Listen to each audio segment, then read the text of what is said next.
Ladies and gentlemen, if you ever want to be absolutely correct about something but fail to change any minds, go to your table if they play D&D and tell them, I can fix this system, I can make it so much better, and then suggest that they roll 3d6 instead of 1d20. Or have them roll 3d20s and take the middle number. For advantage, take the top two. For disadvantage, take the bottom two. They will tell you off, they will shut you down, and you will be 100% correct. Today I'm going to tell you why. The first big reason is the boring one. It's the math stuff. Now, D&D is a crap system. I'm just going to put it out there. It is awful. It is combat-oriented. It's basically the only thing it does, and yet it is not good at combat. The social stuff, also completely terrible. But why? There's so much that really goes into D&D. Like, if you just look at, the orcs and the races and the classes and all the things that they give you to play with, the magic items, like, that's a lot of flavor. Why is this so garbage? Why does it feel like crap? It's not the GM. I have played with great GMs who ran D&D, and they could not get the D&D out of D&D. No, what it is, it's the math. It's the 1d20. Whenever you roll a single die, the results are totally flat. Like if you're going to get a 1, that's 5%. If you're going to get a 20, that's 5%. So if you're trying to persuade the village elder of something and the GM says, give me a persuasion roll, there's an equal chance you're going to roll a 1 as there is you're going to roll a 20. You can have a plus 10 to your skill, but a completely untrained peasant maybe is going to roll better than you. If you roll a 2 and the peasant rolls a 19, then congrats, you have an effective 12, whereas the peasant has a 19, and they've done better than you at this persuasion attempt. It's so dumb. The way that you roll that one die for everything makes it to where there's not that much point in investing in a lot of skills. Yes, there are some abilities that give you a little bit more edge, but those are things you have to take specifically because you want them. If you're a wizard or a fighter or like most of the classes that people play in D&D, there's really no benefit, or at least no very hard benefit, to investing in skills or thinking about them.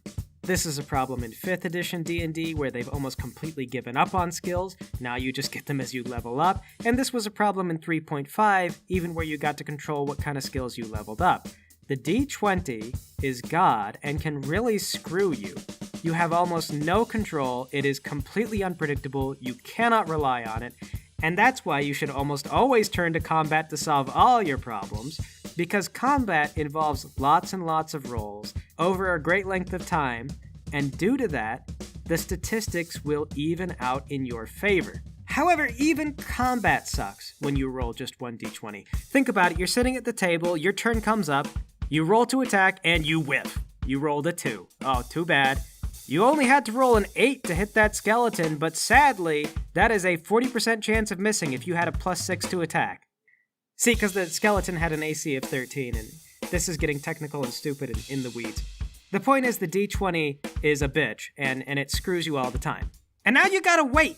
Your turn is over, you didn't do anything, so now you gotta wait for your, 3 or 4 other players, and all the monsters the GM has on the table, they've all gotta take their turns. Of course, one of the players is gonna take a while. He's that guy who likes to meticulously line everything up. He's really worried about the meta. It takes him like 5 minutes to do his turn.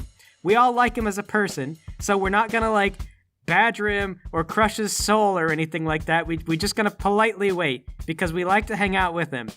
10 minutes later, it's finally your turn again, and you roll, and there is still, a 15 or 20% chance you're gonna miss again, because it's 1d20. And anyway, I often hear a lot of groups agree that D&D is most fun from, level 5 to maybe level 9, and then it sucks again. And I'll tell you why that's more fun. It's because that's when you start to get more attacks, and you get spells that the enemies can't dodge. So you feel in control, but the battles aren't so easy that there's no point in doing them. See, you go into a fight, and because you have 2 attacks, you'll miss with the first one, but then odds are better that you're going to hit with the next one, It's like 90% of the time you do something, so it feels alright, you're having more fun. Or, you're a caster and you're just burning everything to the ground. Your more experienced players tend to go to casters for a reason. The point is, whiffing and then waiting 10 minutes for your turn to come around and then whiffing again because of a bad roll, it's not fun. And it's also not fun when that kobold runs up to you, rolls a 19, and then stabs out half your health. You know, you're in full plate mail, and this kobold is like as tall as a toddler. Should they really be able to kill you like that? I mean, they weigh 60 pounds. That you should be able to punt them across the room. What is this? And so what a lot of D&D players will tell you is that the swinginess is part of the fun. And this is the way it's intended to be played, and you shouldn't change it. But 3d6 will solve everything. Not all at once and not entirely by itself, but it tackles one of the biggest problems with D&D, and that is the unreliability of the d20. See, when you roll 3d6, you're actually receiving a bell curve. So most of the rolls will land around 11, and that means that if you could generally hit the enemy, most of the time you will. The odds of missing are significantly decreased, and if you have a pretty good advantage over the enemy, you will almost always hit. Conversely, if you're, for example, a fighter and you've got a really high armor class, those little kobolds are going to have a hard time hitting you back because, you know, an armor class of 20 can be a bit out of their reach. They're going to have to roll pretty high to get up there, and that's on the far end of the bell curve. So your fighter is relatively safe, you are hitting more often, you are killing the enemies faster, you are proceeding through the combat a lot faster, you are reliably contributing a lot more, the whole thing is more fun. However, I know that there are those players who are going to scream, that makes the game way too easy. So here's the second part that's essential to this. Your GM needs to play his goblins and monsters and bandits and everything else like it's a goddamn RPG and not a video game. Here's what you do. The players burst into the kobold's den, and the kobolds, they panic, oh my god, and they grab up arms and they immediately try to threaten them. But the party rushes in and they start bashing down those goblins. They're gonna hit most of the time. The goblins don't have very much health. They're dropping left and right like flies. The goblins are quickly routed and they run for it. Where are they going? Further into their den to go tell the other kobolds that they are under attack. They need cavalry. They need kobolds on ferrets. They need that big troll that they've been feeding a bunch of stuff to. He's got to come out here. So now the party has to block off or kill those kobolds before they get back and warn their friends, because if they do, there's a much bigger fight on hand. The party wants to do this piecemeal if they can. And the party also has to keep moving, because if the kobolds realize they're going to attack, they're going to gather up in force and try to drive the players out. That means you're not stopping for long rests, you're not stopping for short rests, you are moving. You are trying to get those kobolds while the element of surprise is still on your side. And you also don't need to make as many short rests or long rests, because you are not getting randomly sniped by lucky 19s and 20s from the kobolds. When do you use the fireballs and the big attacks that do a lot of damage? You use it on that troll that comes out. You use it on those cavalry, on the ferrets. Right, see? All that makes sense. Except for the part where I called the kobolds goblins. I got mixed up there. Ignore that. Anyway, one of the really big things that makes D&D combat suck so bad is the way that you kind of do this long rest thing and these compartmentalized encounters. So you walk into a room, and here's a manageable, discrete number of monsters in the room. And generally, things don't leave the room, and things don't come into the room, because that would change the challenge rating. And you can't really violate that very well, because what happens is sometimes the monsters walk up, and they might get a couple of lucky rolls on that d20. Over a great length of time, the averages benefit you, but if your health is low because you're in the low levels, well, you can't survive very many lucky attacks from the enemy. So they take a couple of chunks out of you, and then you have to take rests. All right, so you spend an hour recovering health. Then you gotta continue your adventure. And it's like, what are the enemies doing in this time? Sometimes you feel compelled to leave the dungeon entirely because it's not safe to rest in there. Obviously. In fact, I had a game where this happened. We kept going into this dungeon. We would fight the monsters for a while. The monsters would get a couple of lucky licks in on us, and we'd say like, shoot. And we'd take our rests, we'd spend our hit dice, and we just kept having bad luck. We'd get driven out of the mine, we'd have to take a long rest, and when we came back, the GM was trying to discourage us from over-relying on long rests, so he'd have more monsters to replenish the place, to imply that, they bolstered their ranks. I mean, it's what I would do if I were them, but then we would go in and we would have another unlucky scrape, we'd have to spend our hit dice, and then we'd have a second unlucky scrape, and we'd have to leave, and then long rest again. And then lo and behold, there would be more monsters, and we just kept doing that until finally we were able to whittle things down, and the GM was like, yeah, they've run out of reserves, I suppose. And then the boss got a really lucky roll and, like, flattened us. It was almost a total party kill. At the end of all that, like, I don't feel like I hated it, but the GM didn't feel like that was a really fun role-playing session. He was a good GM. Like, I really like playing with him. He's great for the role-playing stuff and everything. He does a lot of D&D, but I mean, even he cannot fully take the D&D out of D&D, and that was a very D&D feeling situation that we were in. And so he kind of reflected it. It's like, well, where did I go wrong? And after that, he stopped doing big dungeons with lots of things in it. There were so many different monsters and so many reasons why stuff was in there. But after that, we really only saw much smaller locations, things that were way less work for him and that the party could manage in more discrete units. But I don't think that he screwed up. I think the problem was he actually put together a fairly reasonable dungeon, and then we just had to handle rolling 1d20 at things, and occasionally that d20 would roll too high for too many monsters, and then the party was forced into that stupid 8 hours of rest system that D&D thinks it needs to have. Players suggest altering the rest system, but I think that if we had been rolling 3d6 and had the bell curve, then we could have looked at those skeletons and we would have said, like, yeah, there's a chance they might hurt us, and maybe we should stop, but actually, we have the advantage over them and we could keep going. Because we could rely on the dice rolls to happen the way that we expect them to. On the d20, it's like, do we risk another room of skeletons? What if one of them rolls like an 18, and they pass your armor class and they down our fighter? We could be wiped out.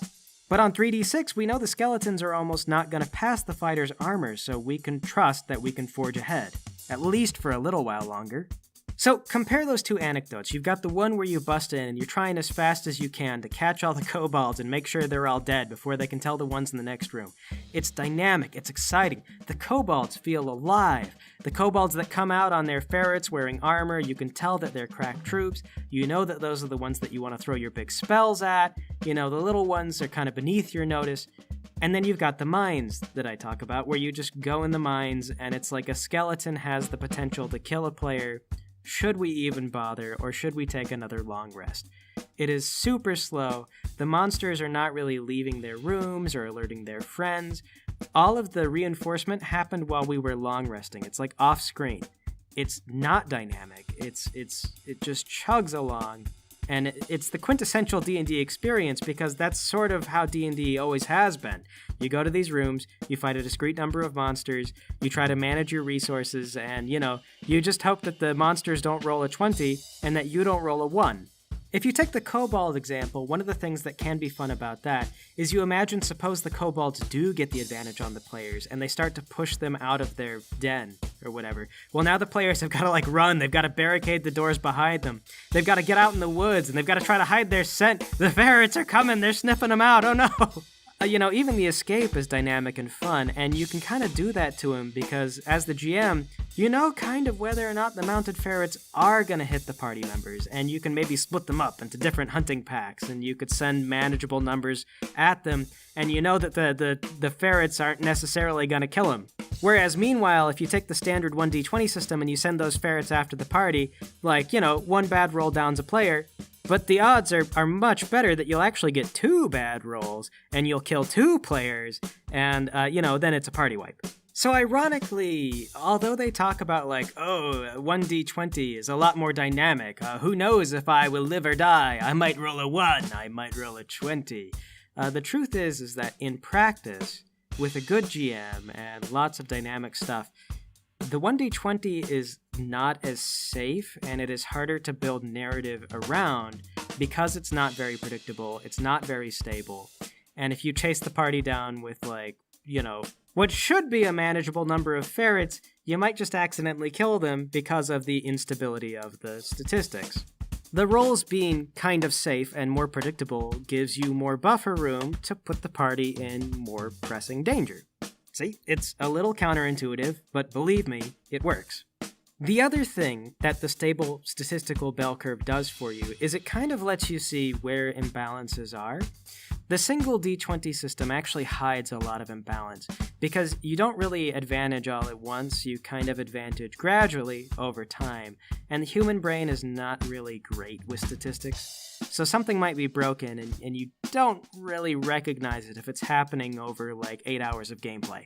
A good example probably would be like the Bear Totem Barbarian, who has resistance to damage. They can also get pretty high armor class, so enemies miss them a fair amount and then they do like half damage to them. In a situation where enemies like are statistically going to miss like when they roll, you'll figure out pretty quickly how busted that is. And that's one of the examples where a lot of D&D players will tell you, well, see, that's why we shouldn't have a good bell curve, because how are we going to get the Barbarian? But the thing is, the Barbarian is busted over great lengths of time regardless. Like, think about it. You are going to roll dice at them hundreds of times, and because their armor class is so high, they're going to dodge more attacks on average, and then they're going to take half damage. You just don't notice how broken it is because it's happening slowly. If you get the bell curve right there on the spot, however, you will see immediately it is broken. Like, I don't even know why that is in the game. You take 50% damage from everything. The class has tons of health and good armor class. Like, the only drawback is they have to be raging. But okay, you know what? There's two ways to handle that as a GM, and most of you who GM should already know this. The answer is magic stuff, right? Magic items for the players that are playing classes that underperform compared to their peers so that they have fun and feel like they're contributing. And secondly, magic spells that the barbarian and overpowered classes are weak against. And they don't have to be really hard hitters. They can just be things like that confuse the barbarian so they get messed up for a little while. And with the bell curve, you can a lot more reliably mess them up. I mean, you cast the spell, they have a low stat at, wherever you're targeting, and statistically, they're likely to fail their save. See, so although the Bear Totem Barbarian winds up being more powerful, his counters are also more reliable because you're using a bell curve. Likewise, a lot of force multipliers, like things that stun a room, become a lot more viable when you're working with a bell curve, because enemies that are susceptible to that stuff are not just going to roll like 18s, 19s, and 20s and get out of it. They're usually going to fail that roll, and now you have a reason to take those spells. Finally, we live in a D&D world where throwing a fireball is not the best use of your spell slot. At least, not always, anyway. So yes, a lot of things that look like they would be big problems for D&D if you use a bell curve are actually solvable through spells and tactics and even magic items that you give them to help with certain problems. So yes, D&D with 3d6, or 3d20s and you take the middle, it is a completely different game. Like, it feels much different, and in fact, it's so different that people will be like, well, why are we even playing D&D? Why don't we just switch to a different system? And if your group is open to a different system, I recommend Hero System 6th Edition, which is actually a 3d6 system. But not everybody is ready for that, so... Yeah, the thing is, I don't hate D&D conceptually. Like, I kind of like some of the elements that it has going. I like some of the lore, I like some of the gods, I think some of the spells are neat, I think some of the magic items are neat. But, like, I like the stuff that people do with D&D. I just kind of hate the system. And I feel like the 3d6 solution solves a lot of what makes D&D really suck to play. Just so long as the GM and the players understand that they're going to have to change certain things about the game to accommodate the fact that the dice are now on a bell curve. The upside is they fundamentally don't have to learn like a new system exactly, like the class stuff is all the same and the magic items are all the same and all the things that I like about it are still the same. It's just that certain expectations about how easy it will be to destroy certain things is not going to be met, and you might have to rethink a lot of things that are well ingrained and well trodden. And that is why the group will tell you to go to hell, and they will not adopt this system. Because if you're playing D&D and you can't hardly get the group out of D&D, they're going to resist change. So there it is, the panacea that you cannot have. The utopian dream that will never materialize. The thing that people are going to say I'm wrong about, in the comments, probably. But if all this sounds really appealing and it resonates with you, then we can be rejected together and never see this come to fruition. Together. I'm Greg. I'm wrong. I don't know what I'm talking about. Get the heck out. You guys have a great day. I'll catch you next time.